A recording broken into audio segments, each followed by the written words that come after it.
Bismillahirrahmanirrahim. Assalamu alaikum. Welcome back, dear students.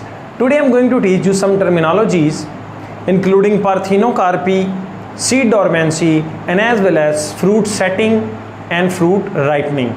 Dear students, सबसे पहले हम बात करेंगे पार्थेनोकार्पी।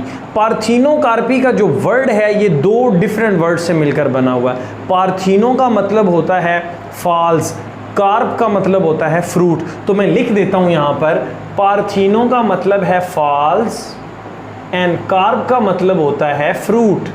ऐसा फ्रूट जो नेचुरल वे से ना बना हुआ हो और वी कैन से जिसके अंदर फर्टिलाइजेशन ना हुई हो, ऐसा फ्रूट जिसकी डेवलपमेंट विदाउट फर्टिलाइजेशन हो, वो आपके पास क्या कहलाता है? फॉल्स फ्रूट कहलाता है। और वो प्रोसेस जो है वो आपके पास कहलाता है पार्थेनोकार्पी। अब डियर स्टूडेंट्स, ये पार्थेनोकार्पी के काजेज क्या हैं? एक तो फर्टिलाइजेशन नहीं हो रही। फर्टिलाइजेशन क्यों, किस वजह से नहीं हो रही? क्योंकि जो ओवरी होती है उसके अंदर ऑक्सीजन का लेवल क्या हो जाता है? बढ़ जाता है। तो जैसे ही ऑक्सीजन का लेवल बढ़ेगा, यहाँ पर क्या होगा? फ्रूट फॉर्मेशन होना स्टार्ट हो जाएगी। अब ये जो फ्रूट होगा डियर स्टूडेंट्स, ये जो फ्रूट होगा ये सीडलेस होगा। तो ऐसा फ्रूट जिसमें सीड नहीं है उसको हम क्या बोलते हैं? फॉल्स फ्रूट बोलते हैं। और इस प्रोसेस को पार्थेनोकार्पी का नाम दिया जाता है। तो डियर स्टूडेंट्स, कमर्शियल लेवल पर भी जो है पार्थेनोकार्पी प्लांट्स के अंदर फ्रूट की फॉर्मेशन, ऐसा फ्रूट जिसमें सीड नहीं है उसकी फॉर्मेशन के लिए इंड्यूस करवाई जाती है। तो उस वक्त जब डेवलपमेंट हो रही होती है तो ऑक्सीजन का लेवल जो है उसको बढ़ा दिया जाता है। जब ऑक्सीजन के लेवल को बढ़ाया जाता है और वी कैन से आप एक्टिवली जो है वो बाहर से ऑक्सीजन जो है वो प्रोवाइड कर रहे हैं प्लांट्स को, जिससे क्या होगा? पार्थेनोकार्पी इंड्यूस होगी और आपके पास डेट्स हो गई, ग्रेप्स हो गए, ऑरेंजेस की कुछ वैरायटीज़ हैं, ये सारे के सारे जो हैं डियर स्टूडेंट्स ये सीडलेस प्रोड्यूस होंगे। तो ये आपके पास है पार्थेनोकार्पी। दूसरा है हमारे पास सीड डॉर्मेंसी। हमें डॉर्मेंट का जो लफ्ज़ी मतलब है उसका पता होना चाहिए। उसका मतलब है सोया हुआ, खाबीदगी की हालत में। तो डियर स्टूडेंट्स, ऐसा सीड जो इनएक्टिव है, अपना काम नहीं कर रहा। सीड का काम क्या होता है डियर स्टूडेंट्स? जर्मिनेशन करना। तो ये जर्मिनेशन नहीं कर रहा, इनएक्टिव फॉर्म में पड़ा हुआ है। और इसके काजेज क्या हैं इनएक्टिव फॉर्म में आने के डियर स्टूडेंट्स? वो है अनफेवरेबल कंडीशन। ऐसी कंडीशन जो जर्मिनेशन के लिए सूटेबल नहीं है। फॉर एग्जांपल, हम वीट जो है उसको स्टोर करते हैं, जो हमारे घरों के अंदर स्टोरेज टैंक है उनके अंदर हम उसको स्टोर कर लेते हैं।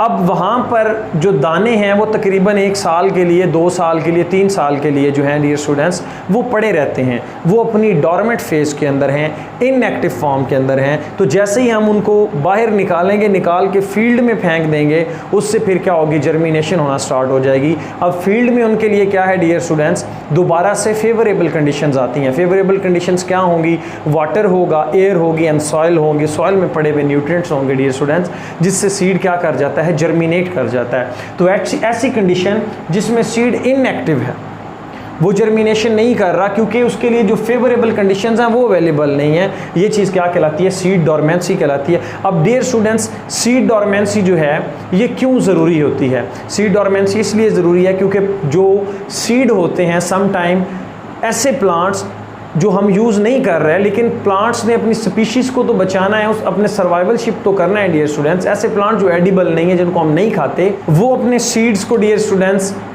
एक हार्ड कवरिंग में पैक कर देते हैं और सीड जो है वो डॉर्मेंट फेज़ में चला जाता है। जब भी उसको फेवरेबल कंडीशंस मिलती हैं वो दोबारा से जर्मिनेट करता है और जर्मिनेशन के साथ साथ डियर स्टूडेंट वो नया पौधा बनाने में अपना अहम रोल प्ले कर रहा है।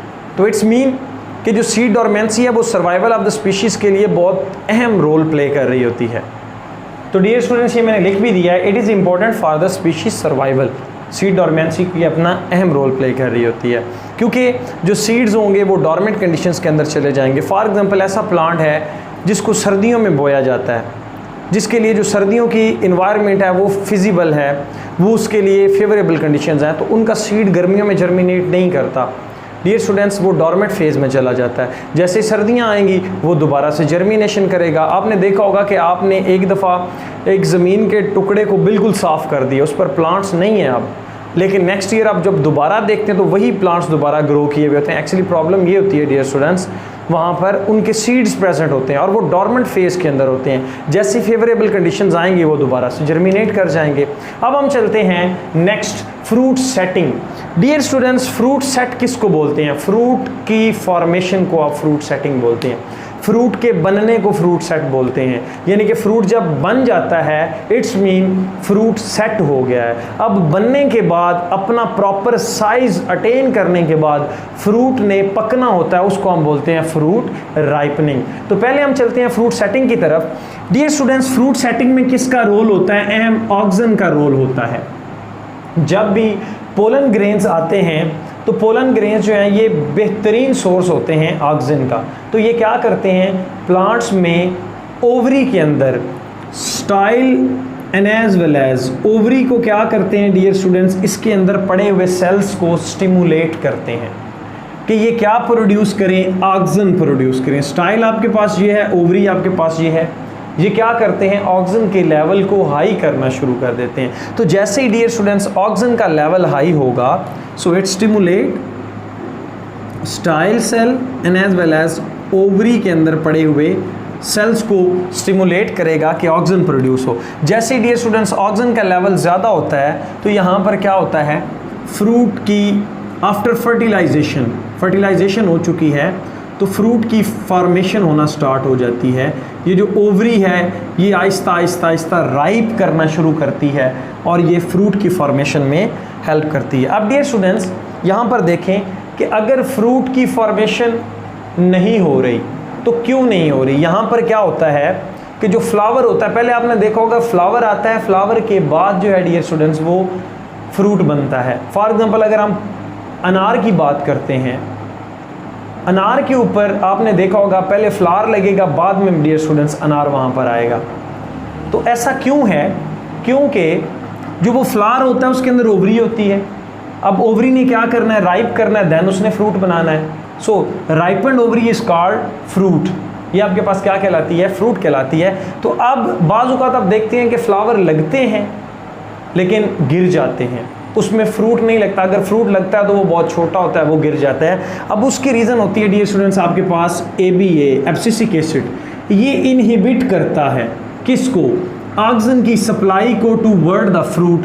फॉर एग्जांपल ये डियर स्टूडेंट्स ये फ्लावर लगा हुआ फॉर एग्जांपल, तो ABA क्या करता है, इस जगह पर आके एब्सियन लेयर कर बनाएगा। ये जो एब्सियन लेयर होती है डियर स्टूडेंट्स ये क्या करवाती है, ये ऑक्सीजन की सप्लाई को बंद करवा देती है। जब ऑक्सीजन की सप्लाई बंद होती है डियर स्टूडेंट्स तो कुछ अरसे के बाद ये जो फ्लावर होता है ये टूट कर नीचे गिर जाता है, फॉल कर जाता है, जिससे क्या होता है वहाँ पर फ्रूट नहीं लगेगा। तो इसके रिज़ल्ट में आपके पास जो भी आपकी नेट प्रोडक्शन होती है, नेट यील्ड होती है, वो हर साल लो आती है because of high level of abscisic acid. तो डियर स्टूडेंट्स इससे बचने के लिए क्या किया जाता है, ऑक्सीजन का बाज़ुकात सिंथेटिकली ऑक्सीजन जो होते हैं लाइक इंडोल एसिटिक एसिड होता है उसका जो स्प्रे वो किया जाता है प्लांट्स के ऊपर हाई यील्ड लेने के लिए, फ्रूट के साइज़ को बढ़ाने के लिए। सो फ्रूट सेटिंग में आपके पास ऑक्सीजन काम कर रहा होता है। इसके साथ साथ ऑक्सीजन के साथ साथ कौन कौन से हैं, जिब्रेलिन्स एंड साइटोकाइनिन्स, ये भी क्या करते हैं, fruit formation and fruit setting में हेल्प कर रहे होते हैं। ये कैसे हेल्प करते हैं डियर स्टूडेंट्स, ये डेवलपमेंट ऑफ एम्ब्रियो करते हैं सीड के अंदर and as well as food accumulation in seed and as well as pericarp, and साथ साथ फ्रूट के साइज़ को भी बढ़ाने में हेल्प करते हैं क्योंकि जो साइटोकाइनिन्स होते हैं ये सेल डिवीजन में हेल्प कर रहे होते हैं और जिब्रेलिन इनको एड कर रहे होते हैं। उसके साथ साथ डियर स्टूडेंट्स हमारा नेक्स्ट टॉपिक है फ्रूट राइपनिंग। तो हमने प्रीवियस चैप्टर के अंदर भी पढ़ा है कि फ्रूट राइपनिंग में जो इथेन है या इथाइलिन गैस जो होती है डियर स्टूडेंट्स ये अपना अहम रोल प्ले कर रही होती है। ये जो इथेन गैस है ये जैसे ही प्रोड्यूस होगी इट्स मीन कि जो फ्रूट है वो पकना स्टार्ट हो गया है। अब एक वर्ड आप पढ़ेंगे क्लाइमेट्रिक इफ़ेक्ट या आप पढ़ेंगे क्लाइमेट्रिक फ्रूट। तो डियर स्टूडेंट्स क्लाइमेट्रिक फ्रूट ऐसे फ्रूट होते हैं जिनमें इथेन की प्रोडक्शन ज़्यादा हो जाती है। लाइक बनाना आपके पास है, बनाना जो है उसको आप अपने दूसरे फ्रूट्स के साथ नहीं रखते क्योंकि बनाना जो है उसमें जो मेटाबॉलिक एक्टिविटी है वो ज़्यादा हो जाती है। जब मेटाबॉलिक एक्टिविटी होगी तो वो इथेन की प्रोडक्शन जो है वो ज़्यादा करवाएगा। जब इथेन की प्रोडक्शन ज़्यादा होगी तो वो क्या करती है, दूसरे फ्रूट को भी साथ में पकाना स्टार्ट कर देती है। तो इस वजह से बनाना को हमेशा सेपरेट रखा जाता है क्योंकि उसमें इथेन की प्रोडक्शन हो रही होती है। तो this is called climacteric effect. So dear students, और this fruit is called climacteric fruit. ऐसे फ्रूट जो इथेन की प्रोडक्शन करते हैं वो क्लाइमेट्रिक फ्रूट कहलाते हैं।